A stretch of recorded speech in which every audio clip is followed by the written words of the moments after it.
नमस्कार, मेरा नाम है सुरेंद्र सिंह और आप देख रहे हैं SM news. APJ Abdul Kalam जो किसी नाम तारीफ के मोहताज नहीं है, जिनको साधारण पुरुष के नाम से और एक मिसाइल मैन के नाम से भी पहचाना जाता है, जाना जाता है। उनकी ढेर सारी खूबियाँ थी, उनकी ढेर सारी बातें थी, जो एक वीडियो में कह पाना मुश्किल होगा क्योंकि उनकी बात सुना नहीं पाएँगे तो बहुत लंबी सीरीज़ बन जाएगी। लेकिन हम कोशिश करेंगे कि उनकी कुछ जो बहुत महत्वपूर्ण बातें थी, वह हम साझा करें आपके साथ। इसी विषय पे हमारे साथ बात करने के लिए हैं वीरेंद्र जी। स्वागत है सर आपका हमारे चैनल में। जी, मनोहर बहुत-बहुत आपका धन्यवाद। एसएम न्यूज़ का सभी दर्शकों को मेरा जय भीम, नमो बुद्धाय, आदाब, सत श्री अकाल। जी। वीरेंद्र जी, एपीजे अब्दुल कलाम के बारे में आपने बहुत कुछ अध्ययन करा है और उनकी छोटी-छोटी बातों को आपने बहुत अच्छे से संजो के रखा हुआ है। हम आपसे जानेंगे, एपीजे अब्दुल कलाम के अंदर क्या खूबियाँ थी, जो उनको मिसाइल मैन के नाम से संबोधित किया जाता था? देखिए, मेरा अपना मानना है कि उनके अंदर बहुत सारी खूबियाँ थीं और मेरे जी, ख़्याल से भारत में या दुनिया में कहें तो ऐसे लोग बहुत कम होते हैं कि जो इतने विद्वान होते हुए सादा जीवन बिताते थे। इनका पूरा नाम जो था एपीजे अब्दुल कलाम मसूदी मतलब अबुल पाकिर ज़ैनुलबदीन अब्दुल कलाम मसूदी था, पूरा नाम इनका। और इनको जो था मिसाइल मैन के नाम से और जनता का राष्ट्रपति के नाम से जाना जाता है। राष्ट्रपति तो बहुत हुए, लेकिन जनता के राष्ट्रपति के नाम से अब्दुल कलाम साहब को जाना जाता है।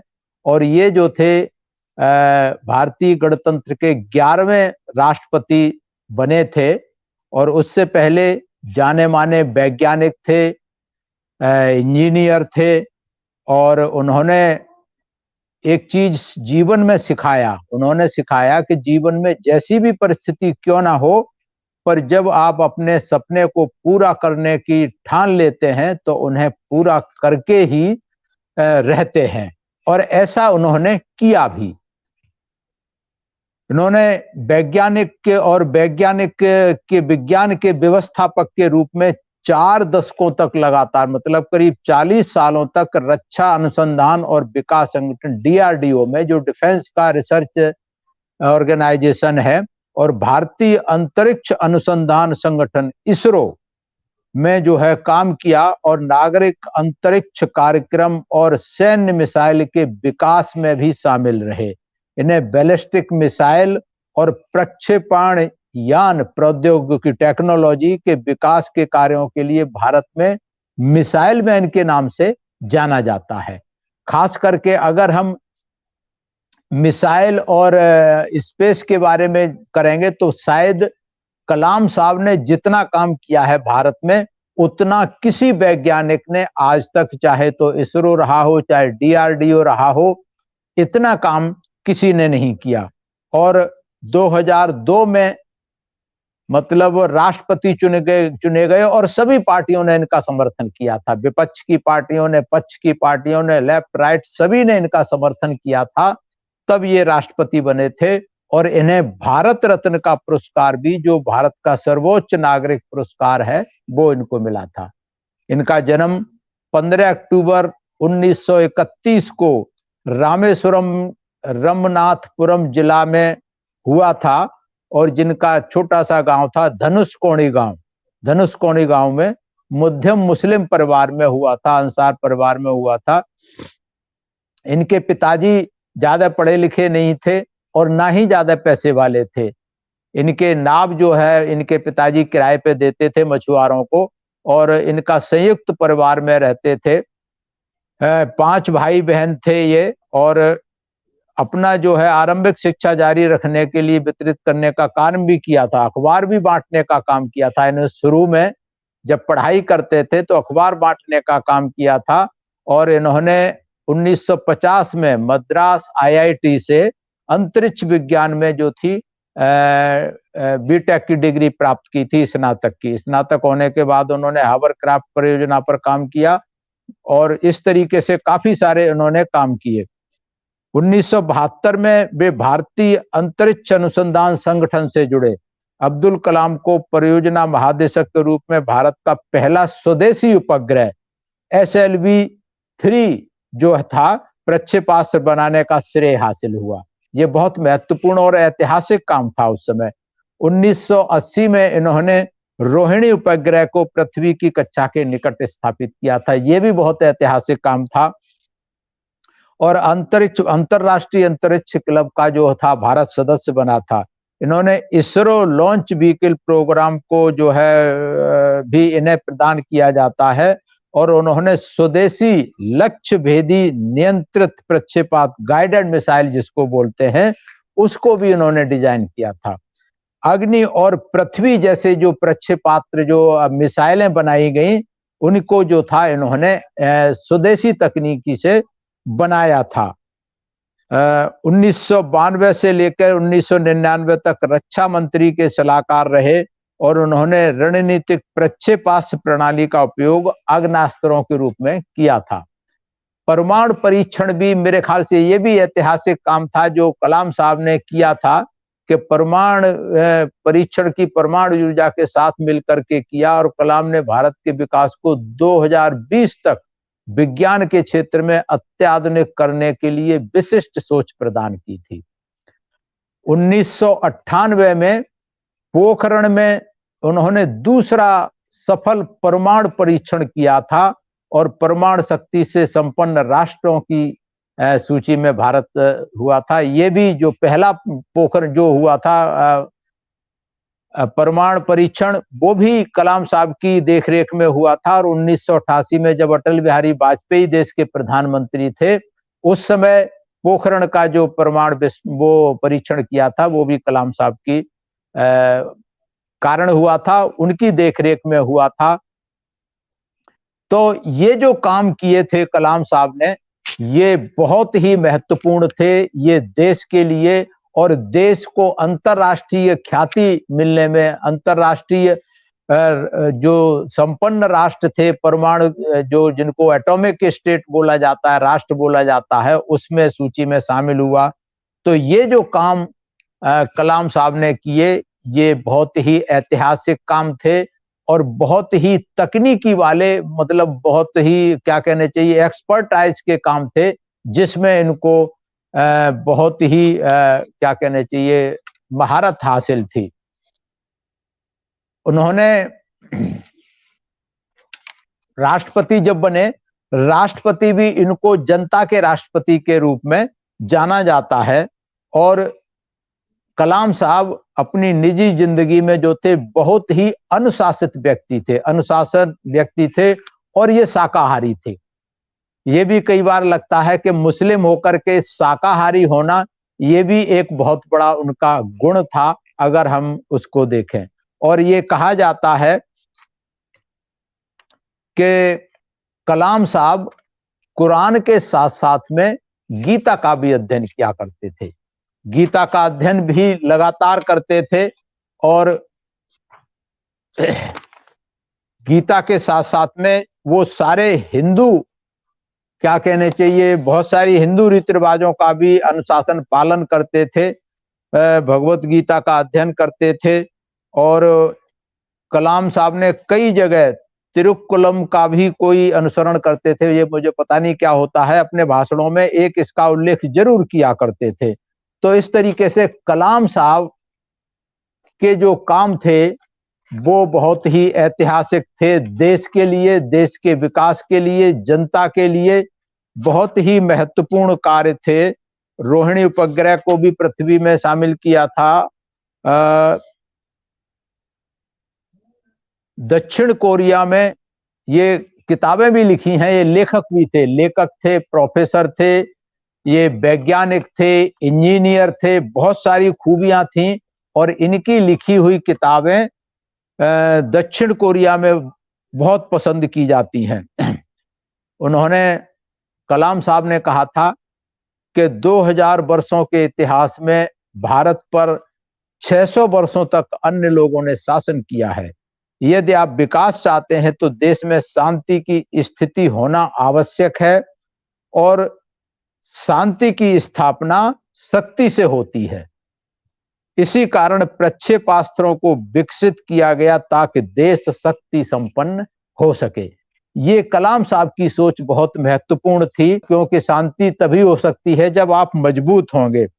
तो राष्ट्रपति जब बने राष्ट्रपति बनने के बाद भी एक प्रकरण संज्ञान में आता है कि जब राष्ट्रपति थे तो फरवरी 2005 में बिहार विधानसभा में चुनाव हुए थे, जहां लालू प्रसाद यादव को काफी नुकसान हुआ था और नीतीश कुमार में एनडीए के भी दूर था। किसी पार्टी को कोई बहुमत नहीं मिला था, लेकिन जोड़ तोड़ करके वहां सरकार बनाने की कोशिश की जा रही थी। लेकिन उस समय जो बूटा सिंह जो थे, उन्होंने राष्ट्रपति शासन लगाने के लिए कलाम साहब को भेजा था।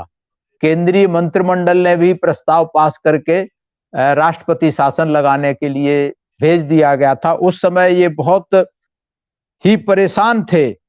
इनको जो है तत्कालीन प्रधानमंत्री मनमोहन सिंह थे उस समय, और राष्ट्रपति को स्वीकृत के लिए भेज दिया था। उस समय रूस के दौरे पर थे, तो रूस के दौरे पर थे, वहां उनको सूचना मिली गई, तो इस असमंजस में थे कि इनको अभी हम परमिशन दें या भारत आकर के करें।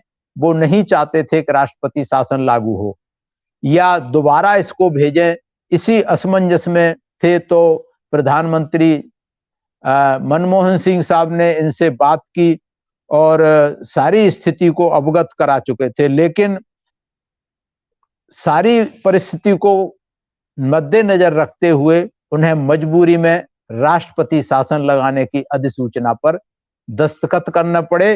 वो नहीं चाहते थे और उन्होंने कहा, उन्होंने ये लिखा, एक अखबार की मेरे पास कटिंग है, जब व्यथित कलाम ने इस्तीफे की पेशकश की थी तो इतने परेशान हो गए थे उस प्रकरण को लेकर के कि जब मनमोहन सिंह जी उनसे मिलने के लिए गए तो वो बहुत परेशान थे, क्योंकि राष्ट्रपति शासन की अधिसूचना पे साइन करने के बाद उसे सुप्रीम कोर्ट में चुनौती दी गई थी और सुप्रीम कोर्ट ने उस राष्ट्रपति शासन को खारिज कर दिया था।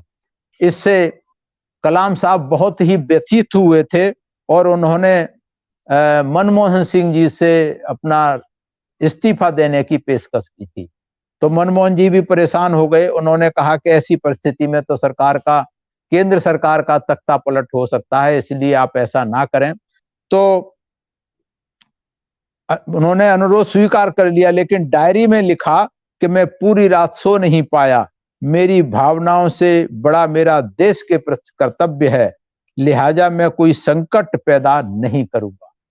तो इस तरीके से ये जो भावुक होना राष्ट्रपति के लिए, नहीं तो किसी राष्ट्रपति ने इस तरीके का, तमाम सारे प्रकरण आते रहे बहुत सारे राष्ट्रपतियों के पास, लेकिन उन्होंने अपने दायित्व को उसको समझा और अपनी नैतिक जिम्मेदारी को समझते हुए बहुत व्यथित हुए, दुखी हुए, लेकिन देश के हित के कारण उन्होंने इस काम को क्या कहना चाहिए, सहना पड़ा, इस मजबूरी को सहना पड़ा।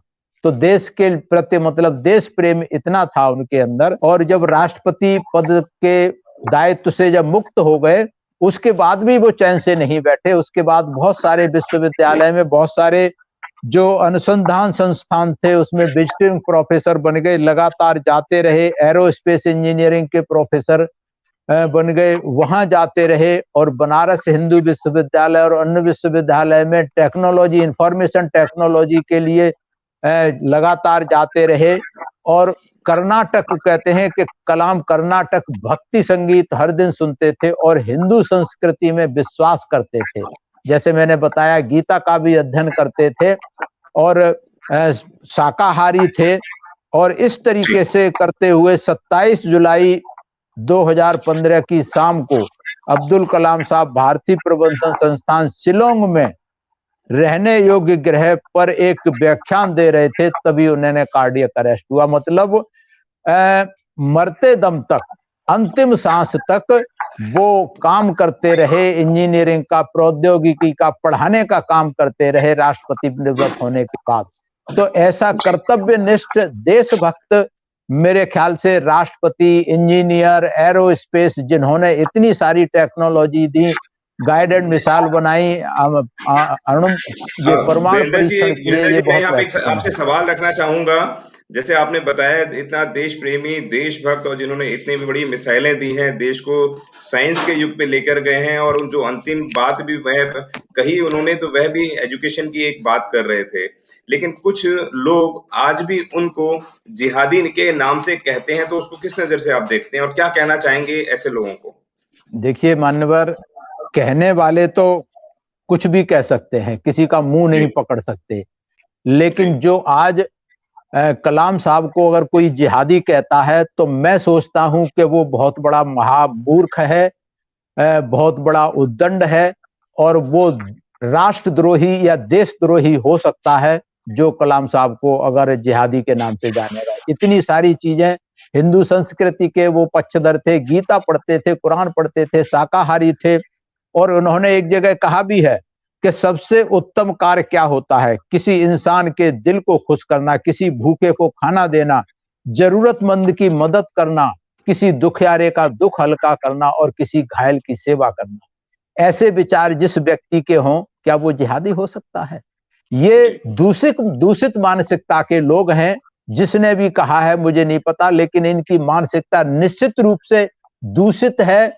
ये क्या कहने चाहिए, जातिवाद से ग्रसित है, ये धर्मवाद से ग्रसित है। ऐसे लोगों का बहिष्कार करना चाहिए और ऐसे लोगों पर एक राष्ट्रपति के अपमान का मुकदमा चलाना चाहिए, देशद्रोह का मुकदमा चलाना चाहिए। मेरा अपना ऐसा मानना है कि जो इतने बड़े लेखक। आपने कहा कि मैं नहीं जानता, मैं उनका नाम भी आपको बताता हूँ। यति नरसिम्हा नंद सरस्वती जी हैं, जो हिंदू राष्ट्र के संस्थापक संरक्षक भी होंगे। उन्होंने ये एक बिग स्टेटमेंट दिया है, तो क्या कारण है कि कुछ इस तरीके के लोग इस तरीके की भाषाओं का इस्तेमाल करके देश के इतने सम्मानित नागरिक का अपमान करने की बात करते हैं? तो ऐसे लोगों के खिलाफ क्या होना चाहिए, मैं आपसे जानना चाहूंगा।